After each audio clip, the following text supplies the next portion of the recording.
दोस्तों, अनुष्का यादव और तेज प्रताप का जो लव लव अफेयर था, उसके बाद फिर से जो है ना, उन्होंने मीडिया में आकर के वह बता रहे थे कि उनको जान की खतरा है। अभी पता नहीं चल रहा है कि उनको जानी खतरा किससे है। उन्होंने सरकार से मांग की है कि हमें और भी सुरक्षा की ज़रूरत है, और उन्होंने सुरक्षा के मामले में ये भी कहा कि हमें सुरक्षा अगर मिलती है तो हम सेफ है, नहीं तो कुछ लोग ऐसे हैं जो हमारे पीछे पड़े हैं। अगर जैसे ही इस बात को अभी सस्पेंस में रखे, जैसे ही इस बात को अगर पूरी तरह से हमारी जानकारी हो जाएगी तो मैं इस बात को मीडिया के सामने रखूंगा। अब दोस्तों, मैटर ये करता है कि आखिर तेज प्रताप यादव को किससे खतरा है।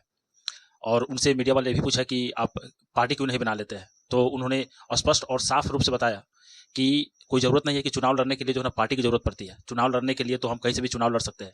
पार्टी खोलने का हमें कोई भी मनसा नहीं है, और नहीं हम किसी पार्टी में जाना चाहते हैं। बस हम अपना ज़िंदगी जो है ना आज़ादी से जीना चाहते हैं। बस हमें अगर कोई चीज़ की कमी है तो वो है सुरक्षा की, और उन्होंने सरकार से सुरक्षा की गुहार लगाई है कि हमें और भी सुरक्षा की जरूरत है, क्योंकि कुछ चंद लोग हैं जो उनके पीछे पड़े हुए हैं। अब कौन से लोग हैं इसकी पता नहीं है। उन्होंने इस बात को सस्पेंस रखा है। उन्होंने अपने छोटे भाई तेज प्रताप जो तेजस्वी यादव है उनको आशीर्वाद भी दिया कि हमारा जो छोटा भाई है वह अच्छा करे और बिहार की जनता की सेवा करे। हमारा आशीर्वाद उनके साथ है। उन्होंने अपने माता पिता के बारे में बोला कि बेशक मेरे साथ कोई भी न्याय हो या अन्याय हो, चाहे हमें पार्टी से निकाल दिया गया हो, लेकिन आज भी अपने माता पिता को पूरी तरह से रिस्पेक्ट करते हैं और रिस्पेक्ट करेंगे। जब तक हम जिंदा है तब तक अपने माता पिता का रिस्पेक्ट करेंगे। तो दोस्तों, असल में होता क्या है कि जो पॉलिटिक्स में जो व्यक्ति जाता है, वो उसको जो लव हो गया चाहे कोई चीज़ हो गया, इसमें उसको पढ़ना नहीं चाहिए। लेकिन तेज प्रताप यादव जैसे लव अफेयर में आया तो काफ़ी चर्चा में भी आए और बहुत सारे लोगों पर उंगली भी खड़ा किए। लेकिन असल ज़िंदगी में देखा जाए तो बहुत सारे ऐसे नेता हैं जो अपने पावर का दुरुपयोग करते हैं और लोगों का इस्तेमाल करते हैं। लेकिन तेज प्रताप यादव ऐसा नहीं है। उन्होंने बेशक किसी लड़की से जो है ना, चाहे थी अनुष्का यादव से, भले ही उनके प्यार में या मोहब्बत में पड़े हो, लेकिन उन्होंने कभी भी किसी का गलत इस्तेमाल नहीं किया, बल्कि उन्होंने जो है किसी का हाथ थामा है, किसी की ज़िंदगी बर्बाद नहीं किया।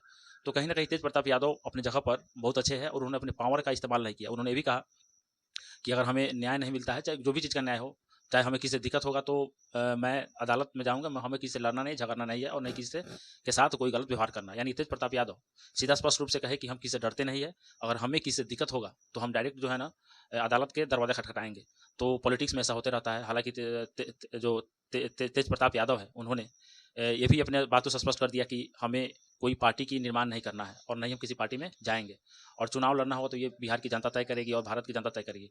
कौन लोग हमें पसंद करते हैं, कौन लोग हमें पसंद नहीं करेंगे, वो तो बिहार की जनता ही जानती है दोस्तों। लेकिन सबसे बड़ी बात है कि क्या तेज प्रताप यादव इस साल का जो विधानसभा, बिहार का विधानसभा चुनाव होने वाला है, उसके लिए क्या खतरा है, या फिर वह इस साल चुनाव लड़ेंगे कि नहीं लड़ेंगे, इसके बारे में आप लोग बताइए और कमेंट कीजिए।